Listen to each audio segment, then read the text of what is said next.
the Trump inauguration, right? So this is finally the moment we've all been waiting for, the end of the Bidenocracy. So I was I was posting on X about how excited I was about the end of the Bidenocracy. And I'm not sure if you guys have ever seen the movie 127 Hours.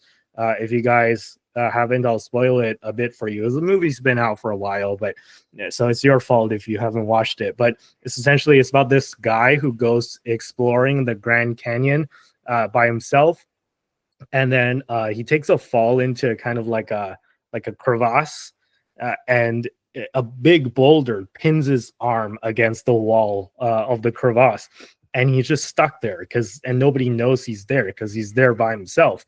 And he's like running out of water, he's running out of supplies, and he has to cut his arm off because there's no way to free his arm from the boulder. So he had this little pocket knife, and he had to cut his arm off with a pocket knife to escape from the crevasse. And this was based off of a real story. This actually happened to somebody, and because he cut his arm off successfully in the end, he was able to get rescued, and he lived. And the movie 127 Hours is how long he spent getting stuck. So I was saying to my friends how waiting for the end of the Bidenocracy felt like 127 hours, is that it's twice as painful as cutting your arm off with a pocket knife.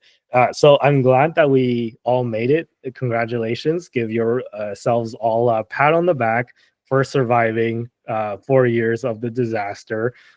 And if I sound really biased, that's because I am, but you'll soon see why. Because you'll see. Okay, so on his first few days or so, Trump issued a ton of executive orders, and we're not going to have time to go through even the majority of them because there's a lot. But let me just kind of present you guys with some of the highlights. So one of the directives is to crack down on DEI. So we talked about it earlier in the show, and this is kind of the big swing against DEI and in favor of meritocracy, which I'm totally for. But I just found something really funny on X that I wanted to share with you guys. So this is a photo from the kind of career website, or the About Us section of the ATF, which is the Bureau of Alcohol, Tobacco, and Firearms and Explosives, like regulatory authority in the U.S. government.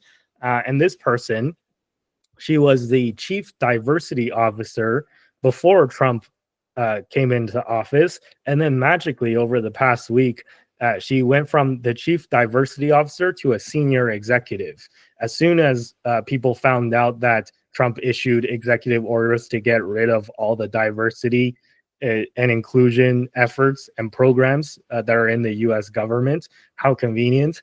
But it's just kind of funny to see somebody try to pull this off in real life, where they just like give themselves a new title and, you know, pretend that they weren't the chief diversity officer in order to avoid getting fired.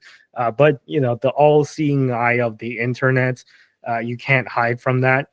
I just found it funny because this is like when you're playing Grand Theft Auto, like I'm not sure if you guys ever played Grand Theft Auto, but when you're playing Grand Theft Auto, like the game, the police are chasing after you. You go inside a house, and then the police are like, "Oh, who are we chasing again? Never mind." And then when you come out of the house, the police don't recognize you anymore. So this is like the real life equivalent of that, where you were the chief diversity officer before Trump came in charge, and then when Trump came into office, you were like, what chief diversity officer? I was never that. That position didn't exist. I'm a senior executive, right? Like, do you guys think that this trick is going to work in real life? Like, come on, right? It's funny to see somebody even try this, but here we are, right? So Trump has gone after a lot of these diversity officers, I guess you can say, and fired a lot of them already. And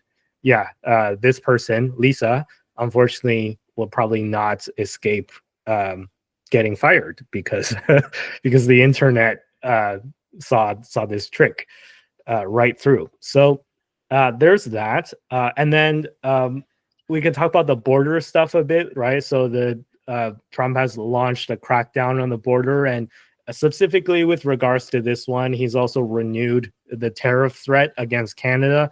He said that, if we don't negotiate with him and do better on the border and all this stuff, then he's going to impose 25% tariffs starting February 1st. So we're recording this on Thursday, January 23rd. So we still have about a week to go until the tariffs start. So we'll see how it goes. Maybe there's still time to work out a deal. I don't have much faith in our government right now because we have a lame duck prime minister and we don't have a parliament because it's prorogued. Whatever, right? But we'll see how it goes. And at least as of right now, there's been a big kind of national effort to try and get all these premiers together, which is like our equivalent of a governor for our provinces, right? Get all the premiers together and launch like kind of a program to implement retaliatory tariffs if Trump implements these tariffs against us. But even that has kind of hit a snag because the Alberta Premier Danielle Smith and the Saskatchewan Premier Scott Moe have both said that they're not for one for one kind of trade war against the US. They're much more in favor of talking it out.